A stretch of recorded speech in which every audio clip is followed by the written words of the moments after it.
যেদিন তোমার চোখে চোখ রাখার সুযোগ মেলে না, সেদিনটা মনে হয় অনন্ত মরুভূমির মতো দীর্ঘ। বাতাসে ভেসে বেড়ায় এই অচেনা হাহাকার। নিজেকে মনে হয় ভাঙা নৌকা, তীরহীন, দিশাহীন। যেদিন তোমার কণ্ঠস্বর শুনি না, সেদিন আমার দিন চক্র থেমে যায়। হাত পায়ে জমে যায় অচেনা অবসাদ। মনে হয় যেন আমি কোথাও নেই, কারো নই। ঘন্টার পর ঘন্টা আমি হেলান দিয়ে বসে থাকি, খালি চোখে দেওয়ালের দিকে তাকিয়ে। যেন আমার কোনো গন্তব্য নেই, কোনো কাজ নেই।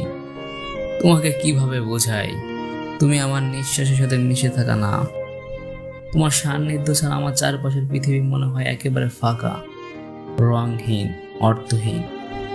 তুমি জানো না, যেদিন তোমার সাথে কথা হয় না, সেদিন আকাশের নীলও মনে হয় ধূসর।